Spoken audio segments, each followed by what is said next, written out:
Well, it's official. Due to no drip marketing shown as of yet for the 1.2 characters, Changli will be the last 5-star character in WutheringWaves. 1.2 is still quite a while away, but the drip marketing should have been here around the time Jinshi's banner dropped. Now, I can only assume KuroGames are prolonging it in hopes to slowly break players into summoning for the Magistrate. So before they reveal the new characters, I'd like to speculate who would be dropping, their potential elements, some unique features they may possibly have, the roles they would play, and going over the new 4-star character we should be receiving too. Just before we jump right into it, would really appreciate it if you could subscribe to the channel for more WutheringWaves content and drop a like if you enjoyed the video.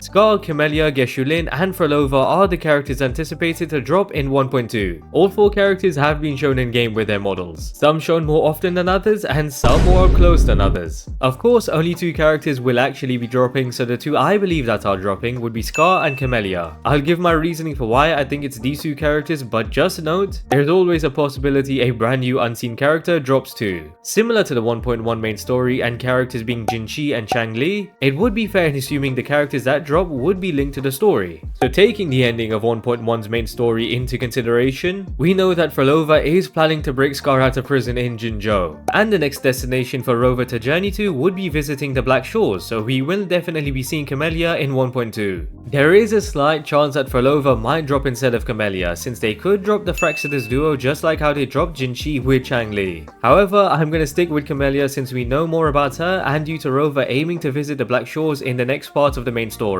Now, I believe Camellya will be the first character dropping due to her possible element. Currently, there's multiple 5 stars for each attribute apart from Havoc and Glacio, and to be really specific, Havoc is the only element without a summonable character since Havoc Rover is free. So we are long overdue for a Havoc character, and so I believe Camellya will be our first exclusive Havoc 5-star character. In regards to her weapon, I believe it would be a Rectifier for a couple reasons. Firstly, it would make sense since we currently don't have a Havoc Rectifier character in the game, so Camellya would be filling that void within the character roster. Additionally, we had a very nice cutscene with Rover and Camellya in the main story of 1.0, where we could see Camellya attacking Rover from a distance, so she will most likely be a Rectifier user as she is seen to be utilizing ranged attacks. Also, the cutscene kinda further supports Camellya being a Havoc character, as Havoc is the element that signifies darkness and destruction, so the colors black, white and red on Camellya would be a good visual representation of Havoc. Also, the fact that Camellya starts attacking at first sight means she wants all the smoke, so I am quite confident Camellya will be a Havoc Rectifier user.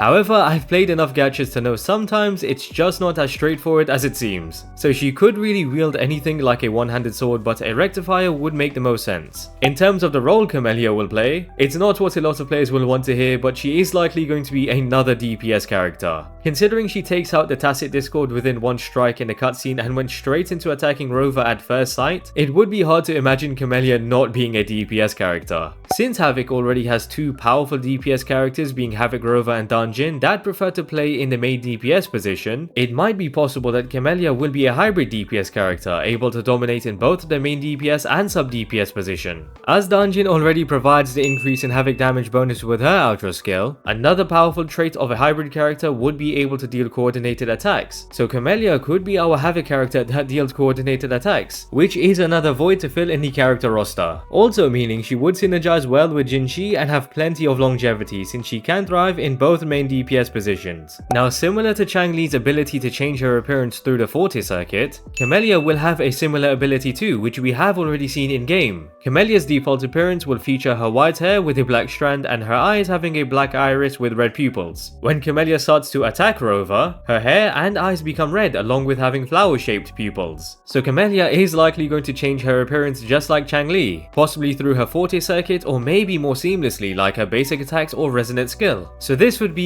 a massive bonus in Camellya's design, allowing us to see multiple design variations of Camellya in battle. You would probably expect KuroGames to likely not invest as much into the next characters after doing so with Changli and Jinshi, but it seems like they are really aiming to provide us with top quality character designs with amazing unique features. Now, after Camellya, everyone's favorite psychopath Scar is likely dropping. Purely based off the Scar boss fight in the game, I'd like to believe he will be a fusion gauntlet character, as most of his attacks give off flame and explosion effects whilst being the brawler type, dealing a lot of physical attacks. We are also missing a Fusion Gauntlet character in the roster, so it would align perfectly for Scar to fill that void. Scar is capable of dealing ranged attacks too, as his exploding cards is one of his specialties. So this, I imagine, would be linked to his resonant skill, providing him with the freedom to deal damage from distance along with up close. Now, the unique design / mechanic within Scar's kit would definitely be linked to his transformation he's capable of. And there are a few ways KuroGames would be able to implement this, such as it might just be possible that we straight up transform through the Resonance Liberation, or when maxing the Forte circuit for a limited amount of time, which would be insane. If this was Genshin Impact, I wouldn't have even considered the possibility, but